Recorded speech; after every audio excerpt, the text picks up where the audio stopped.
Report में मैं हूं आपके साथ सुष्मिता तिवारी। तो आइए शुरुआत करते हैं यूपी रिपोर्ट की खबरों की। खबर उन्नाव से है, जहां सपा प्रत्याशी का विरोध थमने का नाम नहीं ले रहा है। उन्नाव में चौथे चरण में मतदान होना है, जिसको लेकर आज नामांकन का दूसरा दिन है। वहीं दूसरी ओर सपा कार्यकर्ताओं में भवन नगर सीट को बदलने को लेकर सपा कार्यकर्ताओं में बेहद रोष व्याप्त है। सपा के समर्थकों ने आज गगनखेड़ा बाईपास पर पूर्व सांसद अनु टंडन का पुतला फूका है, तो वहीं अनु टंडन को तानाशाह कहा जा रहा है। देखिए उन्नाव से ये रिपोर्ट। सर, आज आप लोगों ने अनु टंडन का पुतला दहन किया, क्या लगता है किस वजह से, क्या नाराजगी है? सबसे पहले तो आपके सभी चैनलों का हम लोग बहुत बहुत स्वागत करते हैं। जो भगवान नगर की जनता की पीड़ा को आप लोग उठा रहे हैं। भगवान नगर में 503 बूथ हैं। हर बूथ में बूथ का कार्यकर्ता, संगठन का कार्यकर्ता, सेक्टर प्रभारी हो चाहे विधानसभा पूरी कमेटी हो, पूरे जिले की कमेटी हो, सब एक तरफ से गूंज रही है जनता की आवाज़, पदाधिकारियों की आवाज़। भगवान नगर का प्रत्याशी बदला जाए, क्योंकि जो प्रत्याशी आया है 2017 में गठबंधन से था, उसको हम लोगों ने चुनाव लड़ाया था।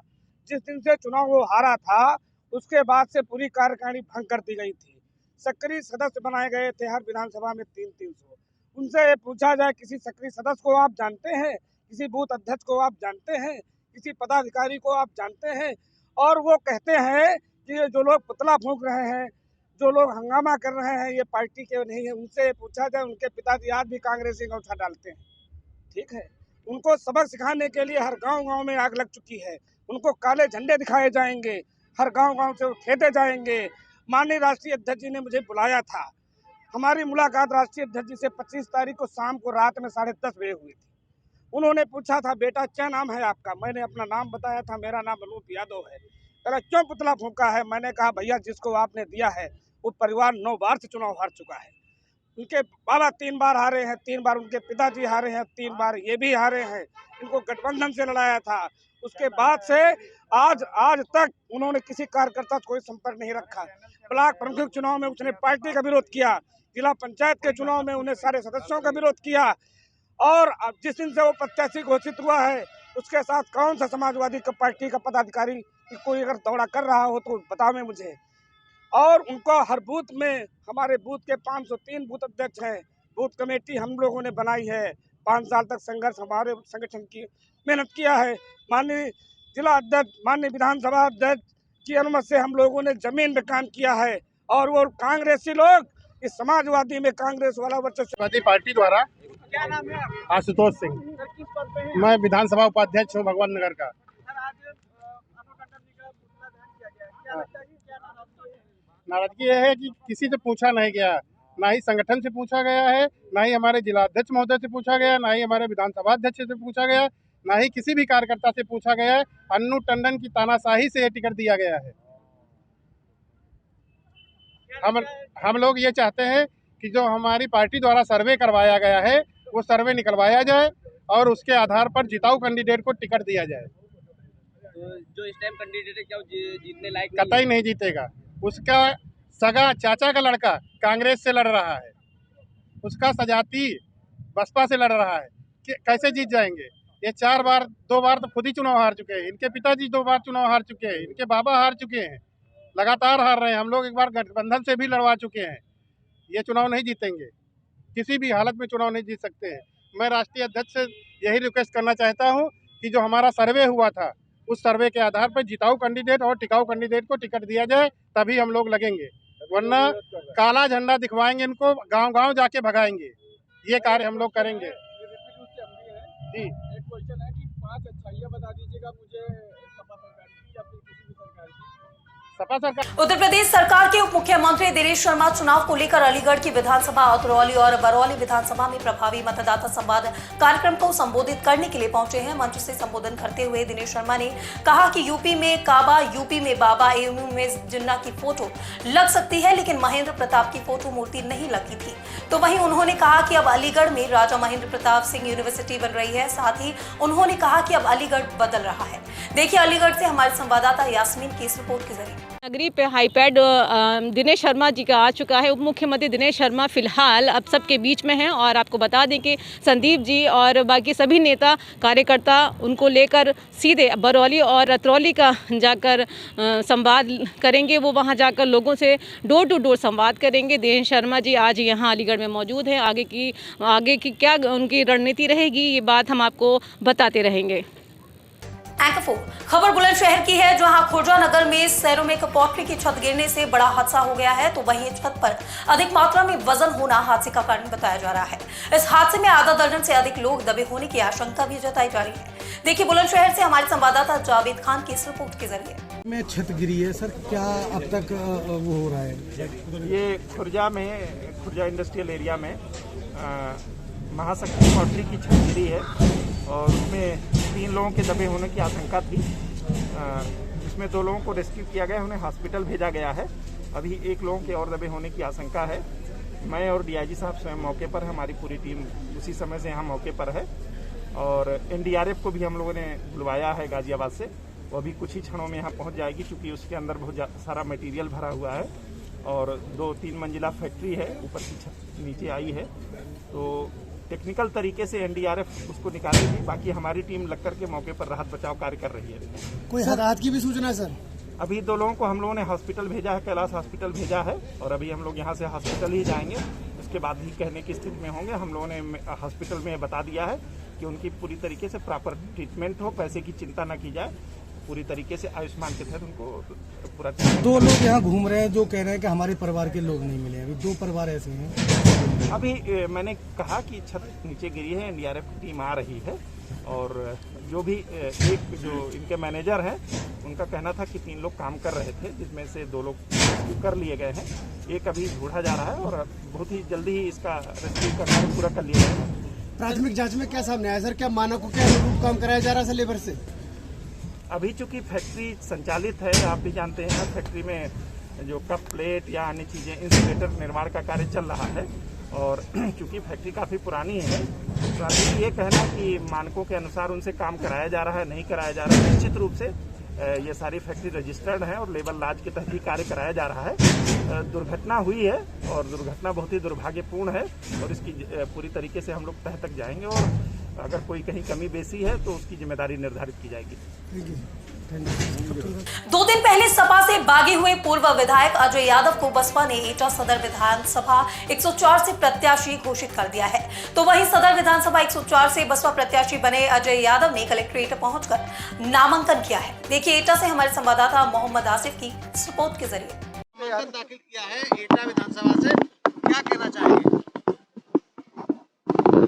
आज जो है पहले मैंने जिन्होंने संविधान की रचयिता की है उनको नमन करने गया था मलावन, और मलावन में बहुत से लोग थे, लेकिन फिर भी मैंने कहा कि कोई लोग जो है वहाँ नॉमिनेशन में नहीं आएगा, क्योंकि हम जो है पालन करने वाले हैं, चुनाव आयोग की गाइडलाइन का पालन करेंगे, कोरोना का पालन करेंगे, इसलिए हम लोगों से मना करके आए। फिर भी जो है बहुत सी तादाद में हमारे साथी जिनका मन नहीं माना वो आ गए सड़कों पे, वो बात अलग है। वहाँ के जब मैं वहाँ जो है नमन करने गया था अंबेडकर बाबा जी को, तो वहाँ के लोगों ने मुझे जो है मेरी झोली रुपयों से भर दी। मुझे अपार खुशी है वहाँ के साथियों से, वहाँ के क्षेत्र के लोगों से।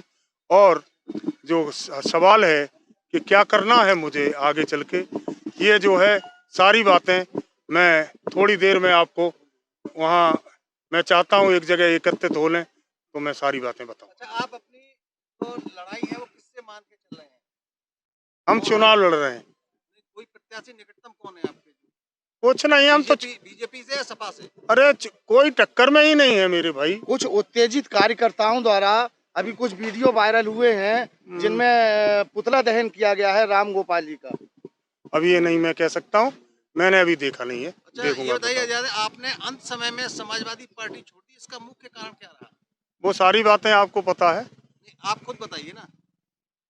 कोई खलनायक, और क्या बताऊं? अभी तक आपने खलनायक का खुलासा नहीं किया है। खलनायक का खुलासा आप करेंगे ना, मैं क्यों करूं? आप करेंगे। आप जानते हैं। नमस्कार, स्वागत है आपका इंडिया रिपोर्ट में। मैं हूं आपके साथ सुष्मिता तिवारी। भारतीय जनता पार्टी ने संत कबीर नगर की 3 सीटों में से 2 प्रत्याशियों के नामों की घोषणा कर दी है। भाजपा ने 313 विधानसभा क्षेत्र खलीलाबाद से अंकुर तिवारी को अपना प्रत्याशी बनाया है और वहीं 314 विधानसभा क्षेत्र धनघटा से गणेश चौहान पर भारतीय जनता पार्टी ने अपना विश्वास जताया है। मौके पर सदर आलम खान मौजूद है। आइए जानते हैं उन्होंने क्या बातचीत की। जनता पार्टी ने अपने पत्ते खोलना शुरू कर दिया है। 314 विधानसभा क्षेत्र पर जो है गणेश चौहान पर उन्होंने विश्वास जताया और 313 विधानसभा पर से जो है उन्होंने अंकुर राज तिवारी पर अपना विश्वास जताया। हमारे साथ जो भारतीय जनता पार्टी के वरिष्ठ नेता हैं, हम उनसे जानने की कोशिश करेंगे कि आने वाले विधानसभा चुनाव को लेकर जो भारतीय जनता पार्टी ने अपने पत्ते खोल रखे, कैसा क्या व्यवस्था होगी कि मतलब आने वाला चुनाव सकुशल लड़ा जाएगा। सर, क्या व्यवस्था होगी आने वाले विधानसभा चुनाव को लेकर आपकी पार्टी से जो कि पत्ते खोलना शुरू कर दिए है? ये पत्ते नहीं खुलना है। भारतीय जनता पार्टी तो 5 वर्ष चुनाव में ही रहती है। आज टिकट क्लियर हुआ है कि प्रत्याशी कौन होगा और जानकर अतिशय प्रसन्नता हुई कि दोनों युवा घनघटा से और खलीलाबाद से दोनों युवा आए हुए हैं। गणेश चौहान संघ के स्वयंसेवक रहे, शुरू से भारतीय जनता पार्टी के कार्यकर्ता रहे, भाजपा का झंडा लेके घूमे दौड़े हैं। और अंकुर राज तिवारी युवा हैं, निस्संदेह पिछले काफ़ी दिनों से समाज में सक्रिय हैं, लोगों के बीच चल रहे हैं, काफ़ी आगे बढ़ रहे हैं। मेरी शुभकामना है दोनों लोगों के साथ। वो दोनों लोग चुनाव में निस्संदेह विजयी होंगे। लेकिन देखा गया कि जो भारतीय जनता पार्टी के जो चेहरे रहे हैं 5 साल तक, उनको हटा दिया गया है। क्या लगता है कि उनके कार्यकालों से नाराज होकर हटाया गया? देखिए, किसी को हटाया नहीं। प्रकृति परिवर्तन का नियम है। भारतीय जनता पार्टी में ये परिवर्तन होता रहता है। आज हम हैं, कल कोई और आपको मिलेगा। और हटाया कौन गया है? वहाँ से जो भी लोग आए हैं वो अपने कार्यकर्ता हैं और लड़ाई लड़ने वाले लोग हैं।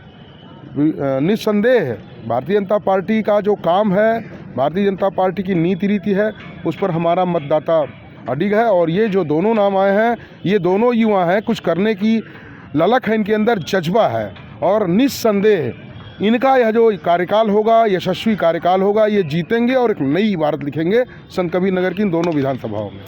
इनका कहना है कि भारतीय जनता पार्टी ने दोनों युवा चेहरों को जो है 312 और 313 विधानसभा क्षेत्र और 314 से दोनों युवाओं को टिकट दिया और इनके उज्जवल भविष्य की ये कामना करते हैं। फिलहाल अभी 312 विधानसभा क्षेत्र से मामला पेंडिंग में है। निषाद समाज के अंडर में वो सीट आती है। अब उस पर उसका दावेदार कौन होगा, ये आने वाला वक्त बताएगा।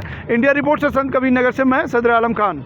विधानसभा चुनाव को लेकर बदायूं की 115 विधानसभा की सीट चर्चा का विषय बनी हुई है। आपको बता दें कि नॉमिनेशन प्रक्रिया 21 से शुरू होकर आज समाप्त हो चुकी है, लेकिन 115 विधानसभा सीट पर सपा के नेता काजी रिजवान को सपा ने चुनावी मैदान में उतारा था, लेकिन अचानक समीकरण बदले और काजी रिजवान का टिकट काट दिया गया।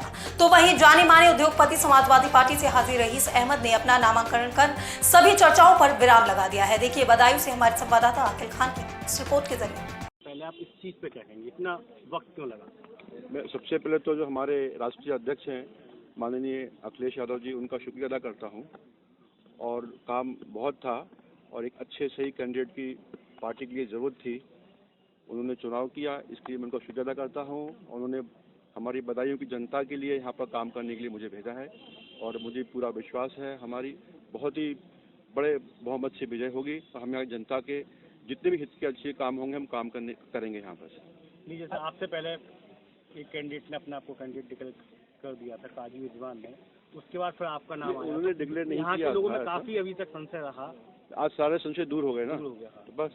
क्या लग रहा है आपको, पार्टी के कितना जो लोग हैं उनका सहयोग आपको मिल पाएगा? सभी पार्टी का सहयोग है, जितने भी पार्टी के लोग हैं, हम सब पार्टी के जितने भी कैंडिडेट टिकट मांग रहे थे, सबने कहा था किसी भी सदस्य का आप टिकट करेंगे हम सबको सहयोग देंगे। पार्टी किसी एक ही कैंडिडेट को टिकट देती है, सारे लोग साथ में काम करते हैं, सारे लोग हमारे साथ में काम कर रहे हैं। किसी के मन में कोई भेदभाव मनमुटाव बिल्कुल भी नहीं है। देरी होती है, जब कम समय था, अच्छे निर्णय लेने में थोड़ी देरी हो जाती है, उसका कोई विशेष कारण नहीं है। हाजी जी, सुना जा रहा था कि सांसद धर्मेंद्र यादव भी आपके नामांकन में शामिल होने वाले थे। आने वाले हैं, अभी भी रास्ते में ही हैं वो। आज फ्राइडे का दिन था, हमारा नमाज का समय हो रहा था, इसलिए उन्होंने कहा लेट मत करो। 3 बजे के समय का यहाँ पर समय दिया गया था। किसी कारण से लेट हो जाता तो हमारा नामांकन में कुछ गड़बड़ हो सकती थी। तो सांसद जी आ रहे हैं, अभी थोड़ी देर में पहुँच जाएंगे वो। लगभग 16-17 दिन बचे हैं मतदान होने में।